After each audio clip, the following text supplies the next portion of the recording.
Fine. Good evening, everyone, and welcome to this webinar presented by Functional Medicine Pharmacists Alliance and Functional Medicine Coaching Academy. My name is Dr. Lauren Castle. I'm the founder of FMPhA, and with me tonight, I am so thrilled to introduce to you Dr. Sandra Scheinbaum, who is the founder and CEO of FMPhA. So welcome, Sandy. Thank you so much, Lauren. I'm excited to be here and talk with everybody about health coaching. Yes. And, when we met at IFM this year, I think we had been in communication for kind of a couple years just through the internet, through Clubhouse when that was a big thing in the pandemic.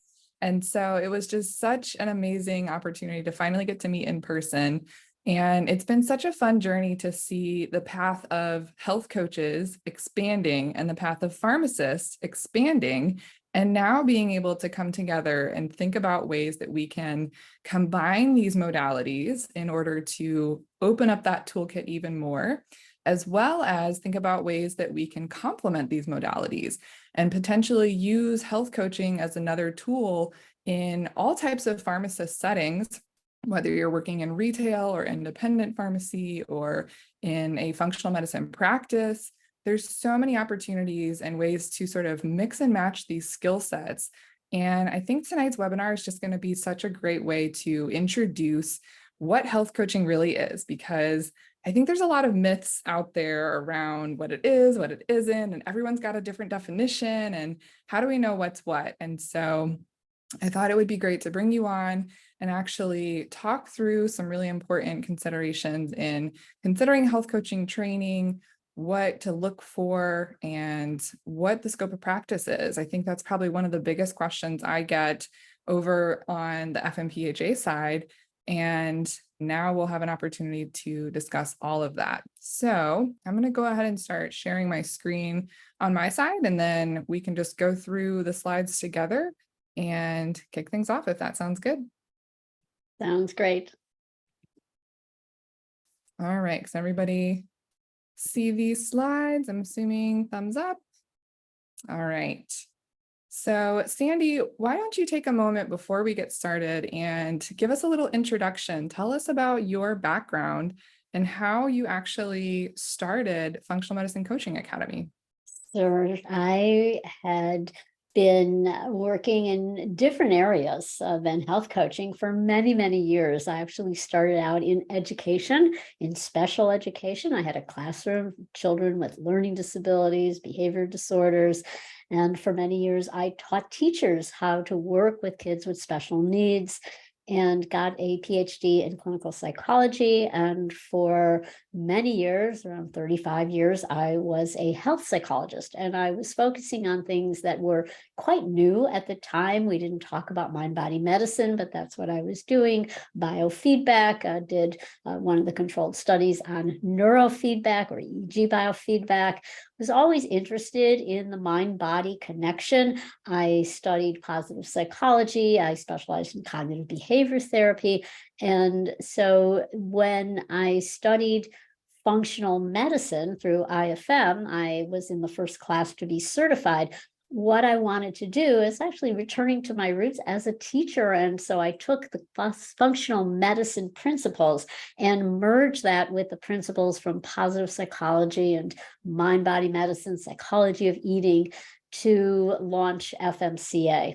And we are a partnership with IFM, Institute for Functional Medicine, which means that their faculty teaches for us. We use their slide decks, their materials, but modified so that it is appropriate for health coaches. And now that is my passion, because we all know the incidence of chronic disease is climbing, and the lifestyle factors are so key, and coaches are really key to helping people to change what's very hard. And so I'm excited to be talking to you tonight about health coaching. I think that's such an amazing story. And, it's so interesting too, that you've had all these different experiences and it brought you into this place. And so I think that's important to hear for pharmacists who might be thinking to themselves, if they're listening to this webinar right now, I've worked so hard to earn my doctorate of pharmacy and potentially do residencies and all of this training. And it feels like having to make a pivot or a change in order to think about adopting health coaching. But I think, like you said, it's really a model that's based in these positive psychology methods and just so much of the mind-body piece. And I think for a lot of us as pharmacists, that actually is a really natural fit within the skill set that we develop in pharmacy school, especially around motivational interviewing is a really key component of a lot of pharmacy school curriculums today, because we know that adherence to any given treatment plan, whether it's nutrition or exercise or medications or supplements, that's going to determine so much of the outcomes for the patient. And so whenever I think about a lot of pharmacists, I think health coaching may be a career path that we just didn't know about. It didn't really exist, at least for me back in 2013, whenever I graduated. Health coaching as a career, I don't feel like was being talked about widely. And so now it seems like everyone is really pursuing this path. And it's just great to see so many opportunities opening up for health coaching. Yeah, and I wanted to just emphasize what you said in terms of its shifting gears. And I had many twists and turns over the years. And I actually started FMCA when I was 65, when most of my contemporaries were retiring. And so no matter how old you are, there's always, again, an opportunity to shift gears, to find something that is going to be most fulfilling for you, that speaks to you in terms of your mission to serve others in a real significant way. Absolutely. All right, well, let's get into this presentation then and talk about what exactly is health coaching. Sure. So there's a lot of confusion, and I'm going to refer to the formal definition, which comes from the National Board for Health and Wellness Coaching. They set the rule. They're the gold standard, I should say.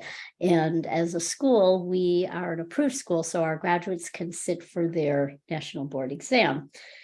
It's a process. That's the key word here.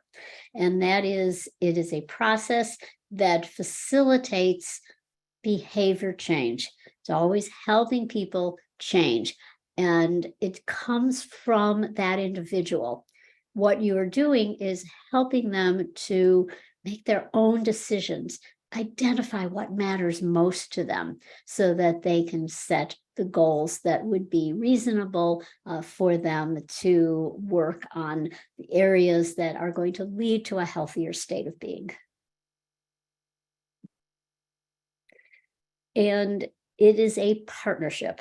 That is key. And you're partnering with people who want to enhance their well-being.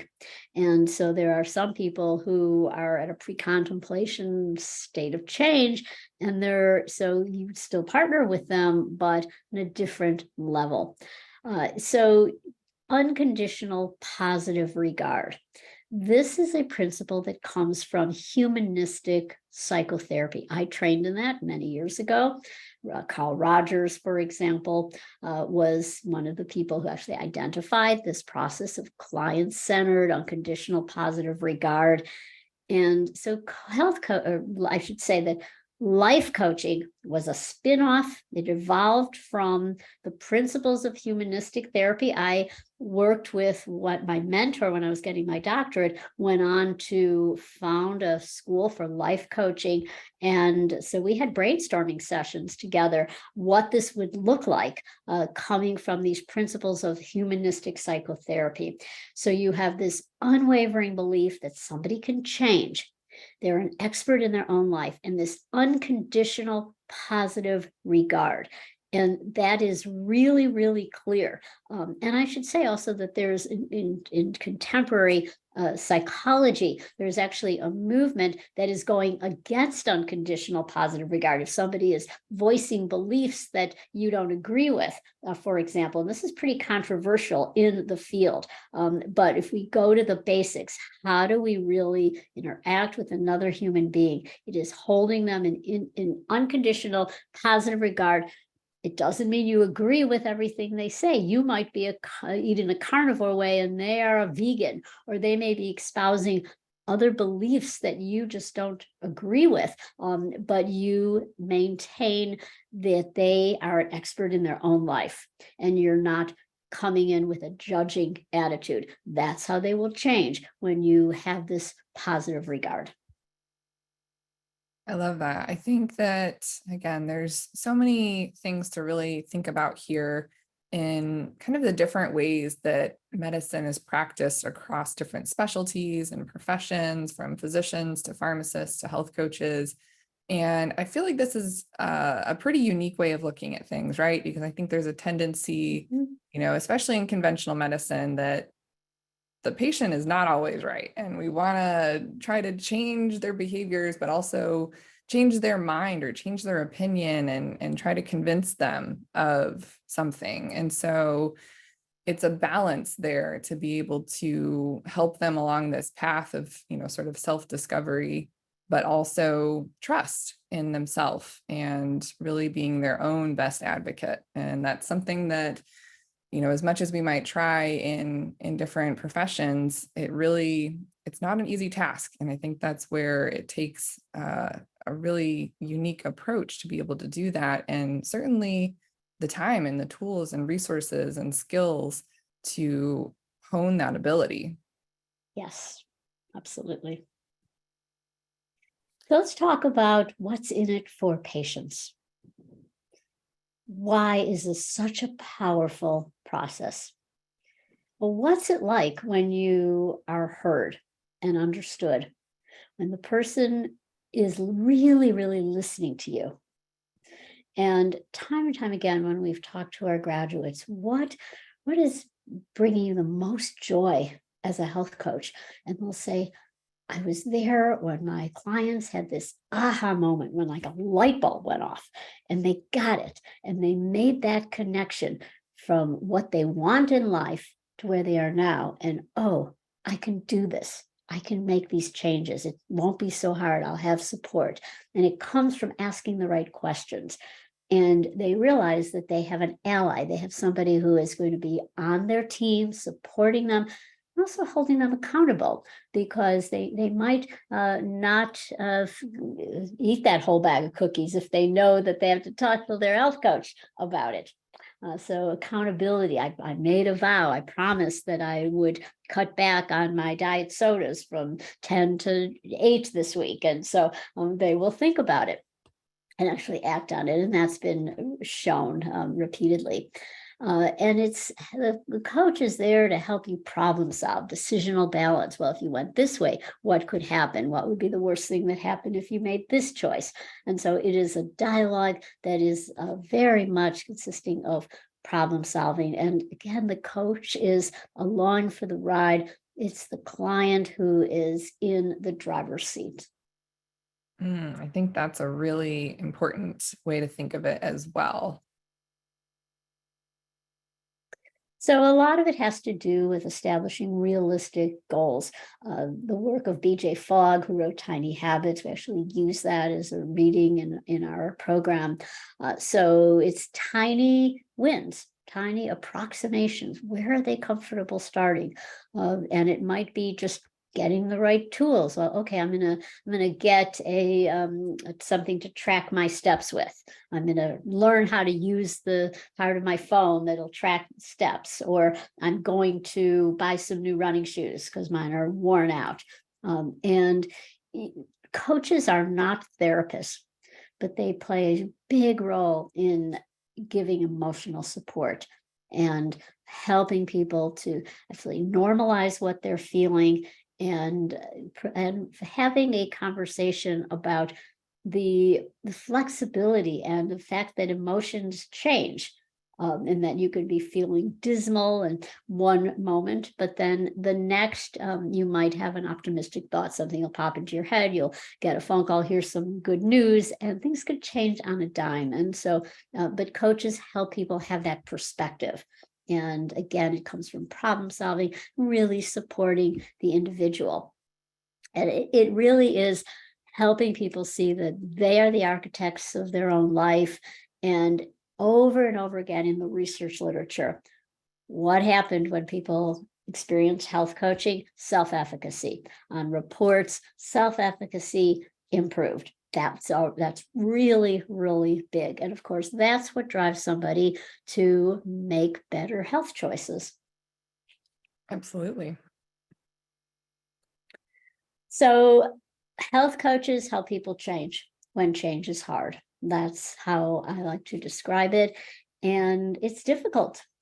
Change is hard. So health coaches, there's pain points that people have. You probably experience this a lot in your work where they're just unconfused, or they're confused. They've got medications, a whole bunch of side effects they don't understand. They don't understand the language, the jargon. Doctors they're feeling rushed in a consultation. They walk out saying, what did they just say? I don't understand. And even if they have an advocate with them, like a spouse, then the two of them are confused. So health coaches take the time to really sit down and make sure people can have their questions answered. And again, with lifestyle, they're hard to initiate, even harder to follow through. Most people don't follow through on their New Year's resolutions past January. So it's hard. Often they'll get a whole laundry list. They should be taking these supplements. They should be not eating certain foods. I have an example of a close friend. I've known her for 50 years. She was having some cardiac issues. So both her cardiologist and her primary care physician said, you need to be vegan. And she, first of all, didn't even know, and so we were out to dinner with her and her husband, and her idea is vegan. Yeah, she got the pasta, she got the big dessert, she's a vegan, but she's eating worse than if she had not been told that. Completely confused. Nobody followed up in terms of how she should do it in a way, or if that was even appropriate for her. Whereas a health coach could have helped her come to a better choice and educated her without going against a doctor's recommendations, but perhaps had her seek a second opinion, or many ways that they could offer suggestions as well. Often financial concerns. Now, this is big, and that is people feel shame. They feel embarrassment when they are with often the doctor they perceive as the authority figure, the expert, and someone who comes in with their white coat and their credentials, and they feel like they might not reveal as much. They might not say, oh, I can't afford all these supplements, or I am not comfortable with your recommendation, or I don't understand what you just said. And so health coaches can really play a role, and particularly in what we are now referring to as a social determinants of health. They might, I've heard stories where people are told you should be walking every day after meals. Well, what if you live in an area where, it's difficult to walk? Maybe the street is dangerous for you to walk. And if you're elderly and you can't, the sidewalk's broken up, it may not be physically safe for you. So they might not talk about those kinds of things. And so with the coach, they will, because they see the coach as their peer, and they feel like it's relatable. And so those feelings of embarrassment or shame, or again, they can talk through them, and the coach can clarify. And then the coach is the bridge of communication back to the practitioner, because they'll say, oh, your patient is so-and-so, she's, are you aware that, where she lives, it's a gang infested area and she can't go out and take a walk, it's not so easy. And what else can we do? Getting her to a community center, or problem solving, other ways that she could act on those recommendations. Yeah. There's a lot on this slide that I think really parallels well with pharmacists as well, especially those of us in community settings where we see patients coming to us with financial concerns about not being able to afford the medications that they're trying to pick up, or, maybe being way more honest with the pharmacist than they are with their physician about how they really feel about how the appointment went, or whatever the case may be. And so sometimes we're able to step in and make changes, but other times it's really challenging, and it feels a little like we're restricted in what we can do in that particular setting, because we only have so much time that we might be able to spend with them, or we're trying to operate within a system that we want to be able to sit down and really dive into all of these things. And so I think if that's you, if you're a pharmacist and you're in your mind thinking like, oh my gosh, like I wish I could spend all of my time with these patients, being able to address these pain points more than what I'm capable of doing right now, given my particular practice setting, right? Like take note of some of these things that you're hearing and you're seeing on these slides that's really speaking to you of like, wow, I want to be able to do these things more and really help patients through these processes. That's such a good point. And the last one is, you ever talk to somebody about trying to navigate through our current healthcare system, getting long waits to get an appointment, and then getting the appointment, and the long waits in the waiting room, and not knowing, where to go. It's burnout. They have burnout, and then being maybe they have a symptom, a side effect, and they're hoping for something else, and they just get another medication, an expensive medication, and sometimes, particularly for elderly individuals, keeping track of everything and knowing when to take it, and interaction with supplements and with food. So it's often confusing and overwhelming. And often there aren't enough healthcare professionals. We have a shortage of physicians, a shortage of nursing, burnout across the board, including patient burnout. And I know you've experienced that in your work as well as pharmacists. Absolutely. Yeah, so the coach is the bridge of communication. That is one of the key roles that they can play. So let's talk about what's outside the coach scope of practice and how this may not apply to you. So if you are just a health coach, you don't hold a medical license in any state.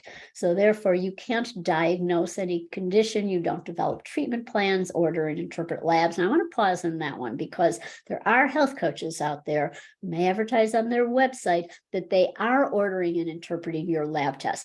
If you see that, run in the other direction. They are outside of scope of practice.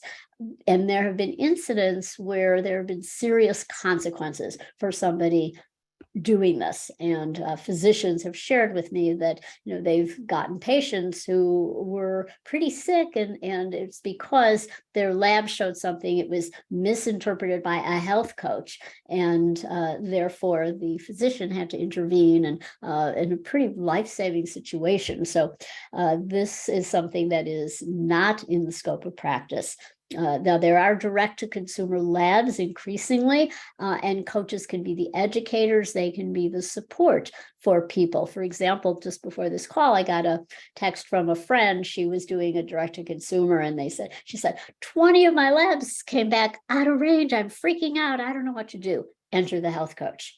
The health coach can provide that support, can help them to understand what the test measured, can make sure they get the right follow-up interpretation. Sometimes these interpretations with direct-to-consumer are AI-driven, and you don't want them going to Google and just self-diagnosing and maybe stopping medication or starting a supplement or stopping with, for example. And so the coaches that plays that key role, talking them off the ledge because they've perhaps Googled like, oh no, I've got some fatal condition, because they see a lab result. And so playing a big role in that. But they don't recommend supplements or food or exercise plans or provide psychotherapy. But yes, so the note that a pharmacist may include all of these, again, except for providing the diagnosis or providing psychotherapy. So you work to your highest license. And so there, for example, there are people who are medical doctors who become health coaches, nurse practitioners and pharmacists, and they follow their licensing as opposed to the health coach. So if somebody is a health coach and does not hold a license as a clinician in healthcare, then they would abide by the rules of health coach certification.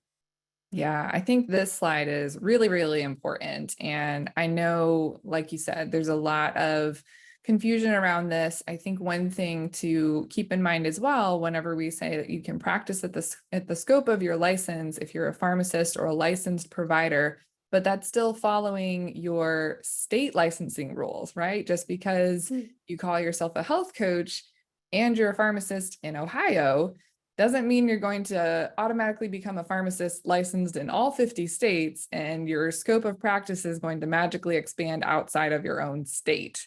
So I think that's a key differentiator there. And, there's certainly some ways that you might be able to serve patients, through that pharmacist license and really practicing at the top of the scope, doing all of these things like developing treatment plans, ordering, interpreting labs, recommending supplements, absolutely, and talking about food and exercise as well. But if you're going to be doing health coaching potentially on the side or in addition to, then again, that is going to be sort of a separate potential process where you might be working with patients in a different way. And then, of course, like where it's possible, in the states you're licensed in, you're really combining both modalities together. So something to really just think about again, whenever you're trying to decide what your dream practice looks like. Think about the roles and responsibilities that you would be performing under each hat and how you would want to craft your ideal day, or what type of patients you'd want to work with, or what practice setting you'd want to work in. And then you can start to figure out like, which one do I really feel more drawn towards? Or is it a way to very skillfully combine both modalities in a way that stays in the scope of practice and following all of the rules, regulations, laws that we are still all held to? That is absolutely spot on. And so you want to make sure so first of all, coaches, because they're not licensed in any state, they have a certification, they can cross state lines. So you might live in Ohio and you have a client in California. And if, let's say, you are a licensed pharmacist in Ohio, then you would be bound in Ohio, but you would not be practicing on that license in California with your health coach client. You would be acting as a health coach.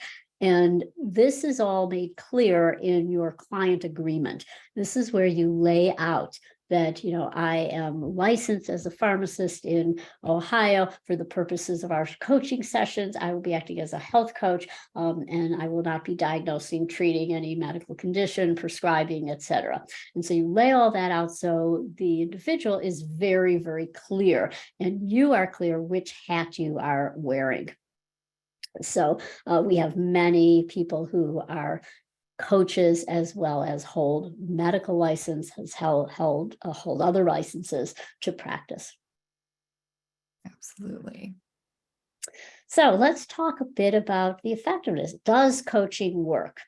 And I want to refer to our own research study. I cannot give you the full article because it is submitted for publication, so we're not allowed to share that. But what we did is we matched our graduates with IFM, Institute for Functional Medicine's trainees. They were entering the first training course, and they, as part of that course, it's strongly advised that they themselves go through an elimination diet. It's quite challenging, especially, I have to give up my coffee for 3 weeks. I don't think I can do that. So they can work with a health coach. And it doesn't have to be just coaching on the elimination diet. It can be on relationships, on stress, whatever they would want to work on. 5 sessions. The control group did not have a coach. They just went through the elimination diet with the standard guide. It was a guidebook with recipes and how to do the elimination diet. And so the coaching group got 5 sessions. We had them pre and post fill out a medical symptoms questionnaire, the Promise 10, a measure of well-being. And what was found was that the efficacy, it was those who went through coaching had greater compliance with the elimination diet. And because this is a pretty healthy group, these were physicians, mainly physicians or nutritionists as well, who come, and other professionals. I think there may be a few pharmacists as well who studied with IFM. So they're healthier than the general public. So those that had greater symptomatology actually made greater gains.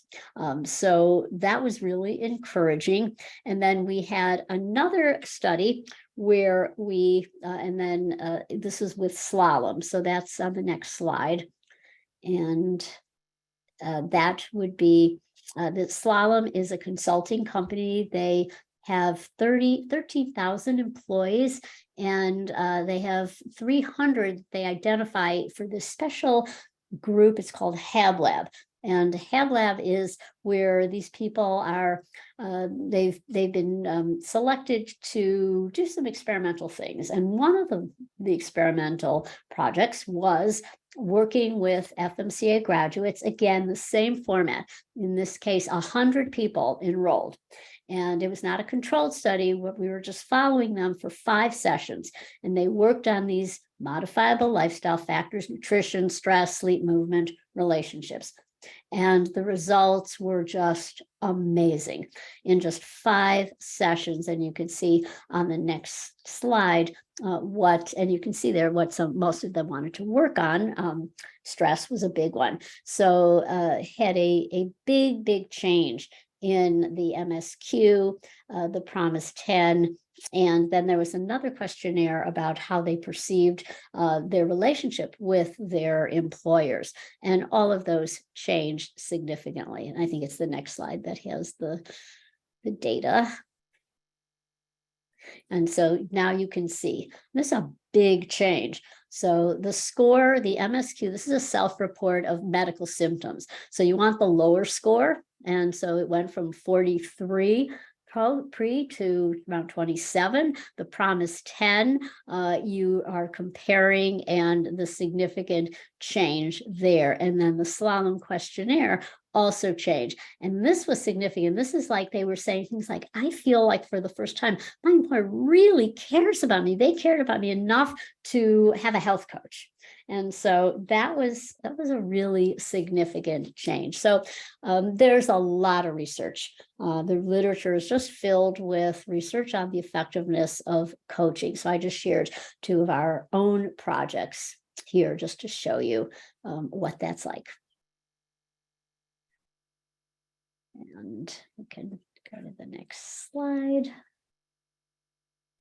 Okay.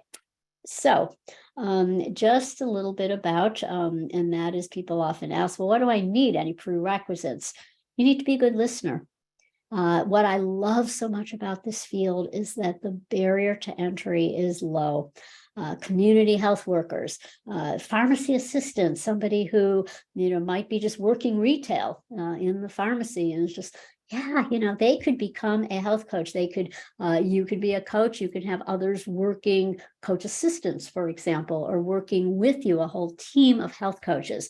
And so we have people who are 18, 19, taking some time off to become coaches, perhaps before they enter like a professional, like a medical school. And then we have at the other end, we have people in their 80s who are coming out of retirement because they want a meaning in their life. They want to serve. Perhaps we have a lot of people who come from education, who come from retired doctors, other professionals. Again, you can be retired as a pharmacist and say, yeah, this is what I want. This will be fulfilling for me. So there are no barriers to entry in terms of needing a background in healthcare either. I won't go into this, but this was significant, is that the health coaching does have a taxonomy code. So we are on the road to insurance reimbursement. There are provisional codes that we have that are called Category 3. And that's on the next slide. And so the AMA has been reviewing. They are saying the latest update is that there are codes already in existence that could be used for health coaching. And so and there's actually a Medicare telehealth code that we just learned about too. So like with everything in billing, as I'm sure you know, with insurance, nothing is an absolute. Rules are constantly changing. It depends on what plan people have, what their deductible is, what carrier to carrier, it changes. And so it's really very difficult to stay abreast of what is current, but just know that we are on track for Category 1, which is the reimbursable codes. Yeah, and I just wanted to add on here as well, for those of you who might be watching and not familiar with pharmacist options for billing insurance, we're sort of in a similar position where years ago we didn't have any ability to bill, and then we were able to get a couple of codes passed once we had our own taxonomy and able to get NPIs where we can bill directly for MTM services through Medicare. And there's also ways for pharmacists to bill incident to billing for things like chronic care management, diabetes, disease state management, as well as transitions of care. And so these are things that we can't bill directly for typically, but we can bill incident to a physician or other provider. And a lot of these are kind of on a state-by-state basis as well. And so it's, exciting to see kind of another option that, again, in the future, as health coaches start to be able to bill, again, you might be thinking as a pharmacist, this might be another avenue in which we would be able to work with patients, because affordability is so important. And we know that for a lot of patients, they want to be able to use those insurance benefits, and that might be a barrier for them. And so it's great to see the billing moving forward in all of these different ways for practitioners. Absolutely. And a lot of people, there are companies, they can go through their health savings accounts. And a lot of companies now, like our Slalom company, they went on beyond our initial project, which is a pilot project. They are now offering to all of their US employees the opportunity to get 5 sessions of health coaching, and the company is paying them for for that. They're giving them those funds. So just to conclude, this comes from Dr. Cheng Ran at Texas Center for Lifestyle Medicine. Coaching is the most powerful tool our practice has, and he actually refers to his medical practice. This is a group of medical doctors and nurse practitioners, I believe, but he calls it a coaching practice. And so this is just one example of the power of health coaching and how rewarding this profession is. So if you'd like to become a health coach, and there are many ways of working as a coach, as Lauren referred to, you can stop your current work and become a full-time health coach. You can coach on the side, which is very rewarding, or you can learn coaching skills and strategies so that you can be more effective with people you are interacting with on a daily basis. So I've got the email there to admissions, and we are currently enrolling for September 1st if this piques your interest. And we also have another class that will start again in March. It is all online, and you work at your own pace. It's about 10 to 12 hours a week. And what is required, well, the beauty of it, this is you work in small cohort groups of about 10 to 12 other people, and you choose a time that would be convenient for your schedule. We have early morning, weekend, evenings, during the day. So if you fit it into your schedule for when you attend those cohort groups where you really practice being a coach and practice being coached yourself. Awesome. All right, I am going to stop sharing the screen and actually see all of your beautiful faces. If anyone has questions that they would like to ask live, I would love for you to hop off of mute and feel free to ask any questions. I'll go back through and see if anything came in. I know there was some good comments in there. Someone asked if the slides will be available. We will send out the slides if that's okay with the webinar recording. Sure. So yes, you will get those since you have registered. Does anyone have any questions that they would like to ask? We've got quite the group of attendees here, so it's really exciting that there's so much interest. Steph G, feel free to unmute, and if you want to join on video, you're welcome to. If not, that's okay too. Thanks. I was curious with what you said, Lauren, about like shifting our, I guess, approach from maybe a pharmacist to a health coach where you think, something that someone's saying isn't really healthy or aligned with your definition of health, and how to go about providing them and guiding them to the best of your ability with your knowledge and possibly a little bit more expertise, but also wanting them to feel empowered and heard and supported in that health coaching dynamic. Yeah, Sandy, if you Yeah. want to tackle that one first, go ahead and I can tag on. Sure. Yeah. So the key is to ask questions in a Mhm. way that you're showing your interest in them. So, it doesn't have to be in the form of a question. It could be, tell me more of how you arrived at that decision. It sounds like this has been a real struggle for you, or it sounds like you're unsure which direction. Tell me more about each of those directions. What do you think, what could happen if you went this way? Your doctor has said you need to be doing this, this, and this. What are your thoughts about it? And so it's always going back to them. And then perhaps there is something very specific, and it's, may I offer a suggestion? There, and then you can, and they say, sure, okay, then, are you interested in getting some information about this? And as a health coach, and as anybody really, as I used to do this as a psychologist, you can back it up. Like, there's a recent study that are you interested? I can share that with you, for example. And so that would be like, for example, I'm just going to use the example of a wasting away raw vegan, is adamant. And so, are you interested in, there's a study that just came out. Would you like to take a look at it? Are you interested? And I'd like to hear your thoughts about it.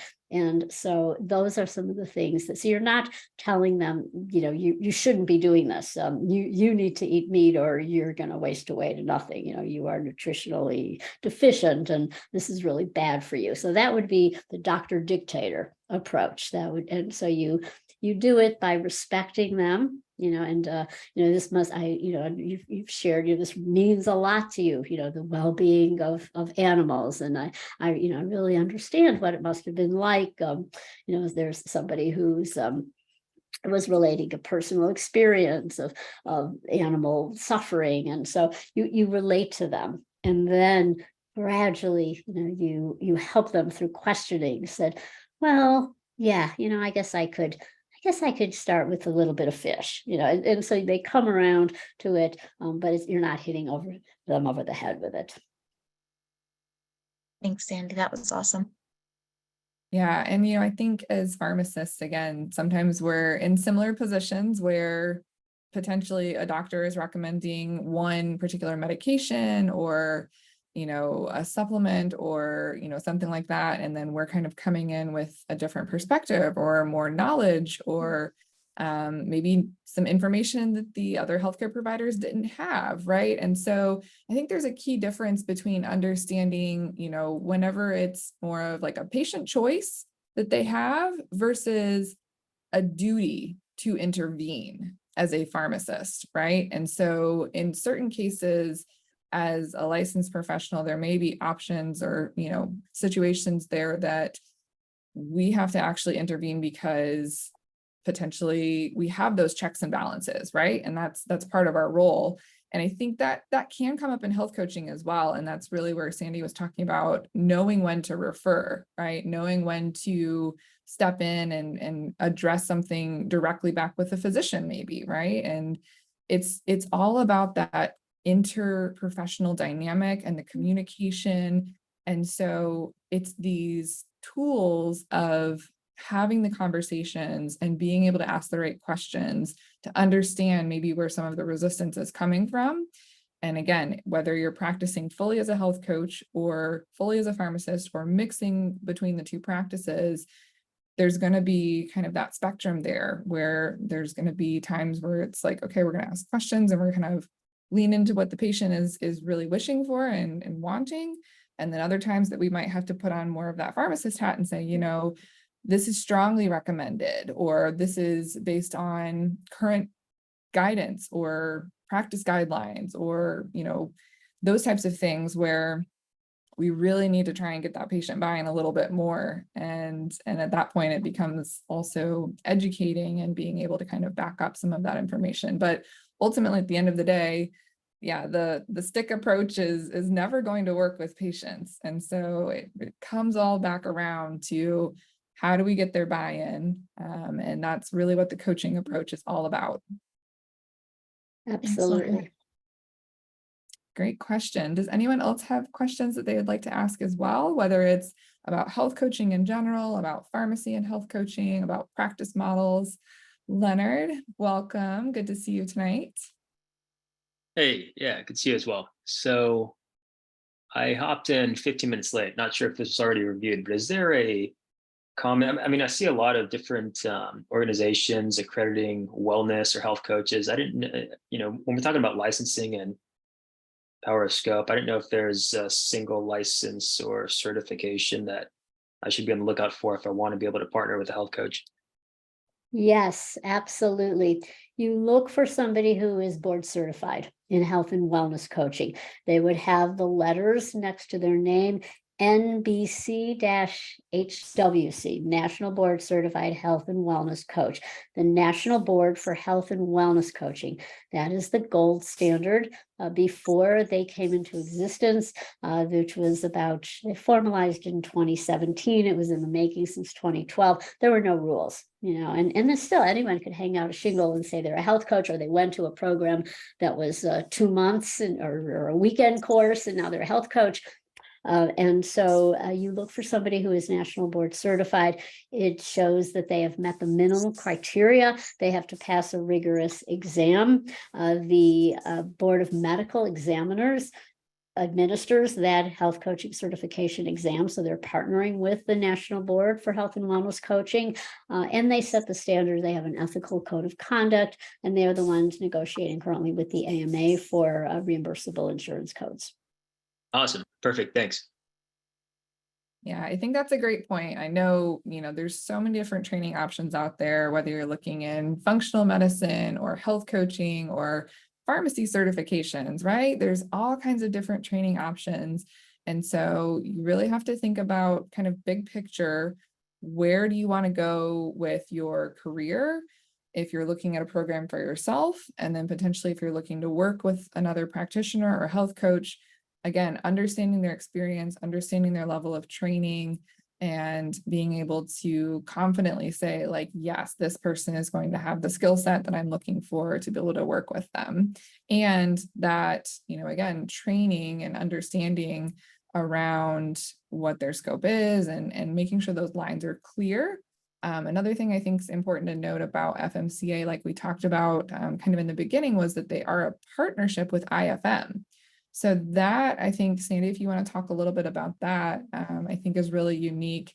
For those of you who might not be aware, FMPhA also partners with IFM, but in a different way. So pharmacists are unique because, again, we are able to sit for IFMCP, which is the IFM Certified Practitioner Program.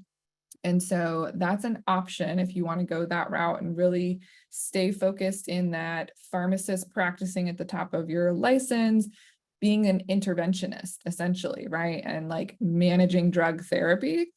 That would be what you would be learning through something like IFM, where you're really digging into the biochemistry of the functional medicine process and some, really learning how to use the tools to work up a patient and kind of be co-navigating in the driver's seat, so to speak, with your patient, right? You're really going to be helping to create that treatment plan for them. Whereas with FMCA, there's content from IFM, but it's a different approach. And so Sandy, tell us a little bit more about how those two programs might compare. And if someone's deciding between the two, how do they know which one to pick? Sure.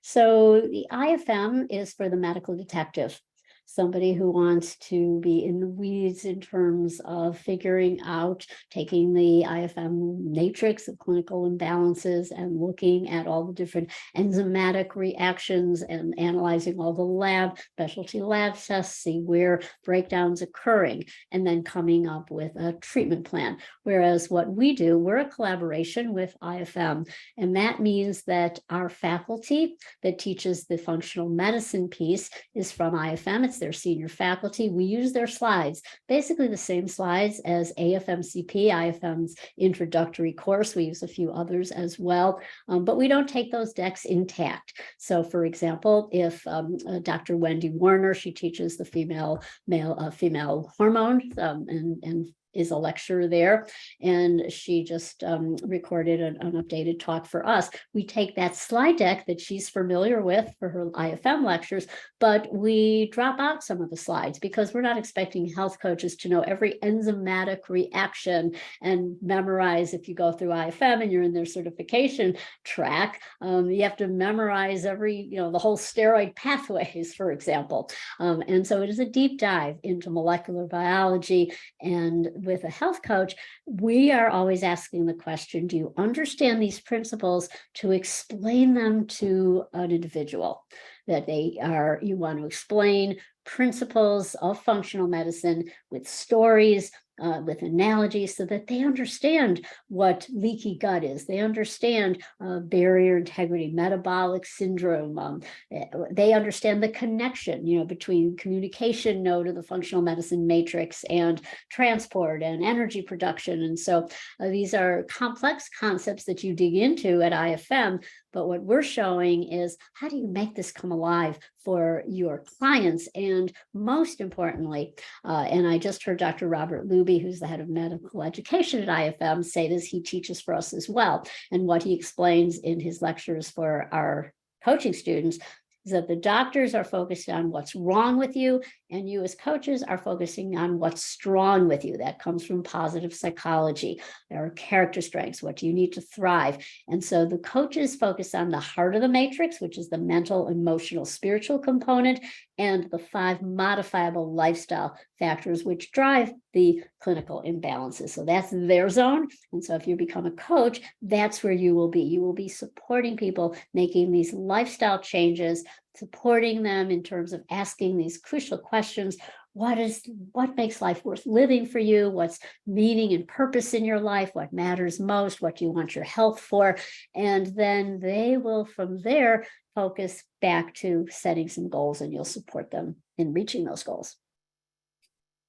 I think that is such a beautiful way to describe it. And, again, I know for me, I've recently been really reflecting on my own journey as a pharmacist and kind of thinking back again that, what do I really enjoy most about the type of practice setting that I chose? And a lot of it comes back to those kind of conversations, right? Of getting patients to kind of light up and being able to help them feel inspired and find out again, like what is worth living for, right? And it's very, very challenging to try and do that in the context of, a physician's appointment or a pharmacist counseling session, or maybe you're doing medication therapy management with a patient, right? And so it's like, you're going to try to have some of those conversations, but that's not the bulk of the task that's at hand whenever we're operating in these other types of medical and pharmacy modalities, that we're really focused on that detective work and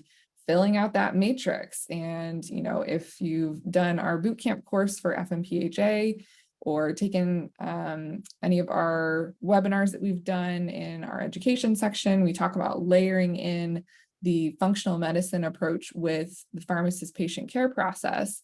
And so, just like Sandy was saying, when you're a health coach and you're focusing on that mental, emotional, spiritual, when you're in that pharmacist hat, you're going to be taking the go to it and applying that to your pharmacist patient care or to your MTM medication therapy management process, right? So very different processes there that might also be something to think about in terms of what do you most enjoy.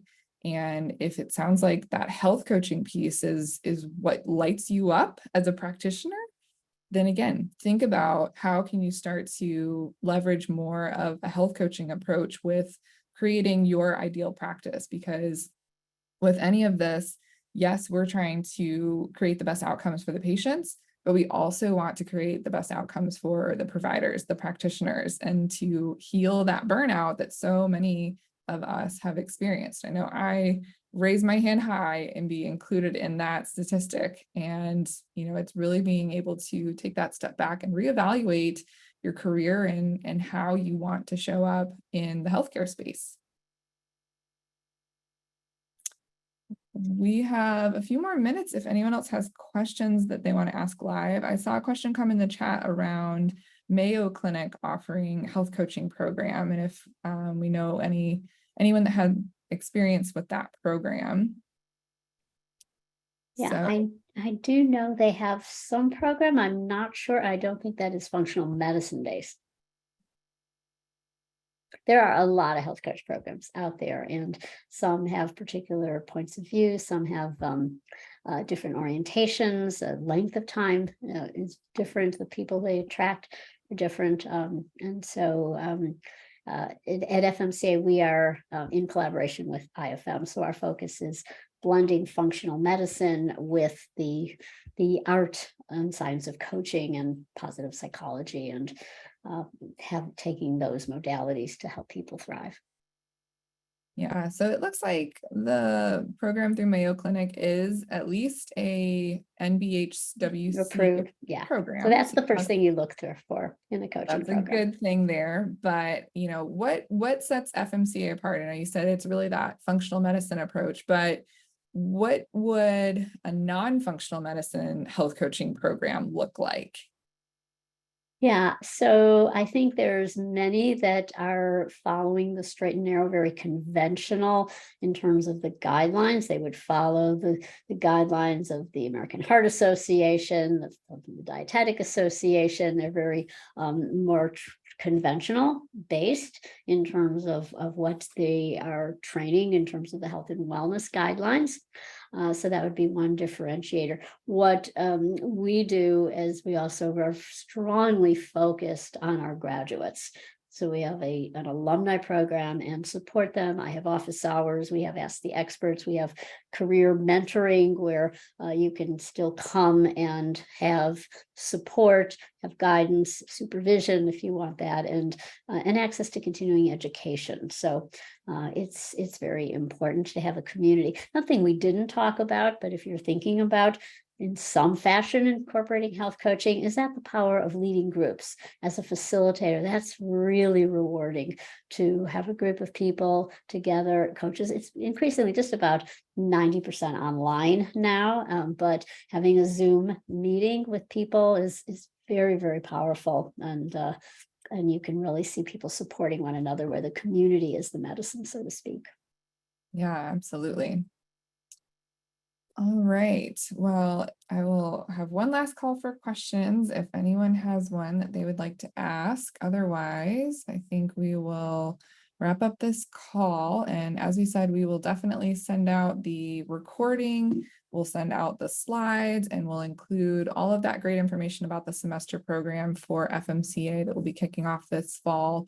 So if anyone has questions that they think of afterwards, feel free to email myself or Sandy. You've got that admissions at email that you can reach out to them directly with program questions, or you can reach out to me if you have questions and are trying to decide on what's the right path for you.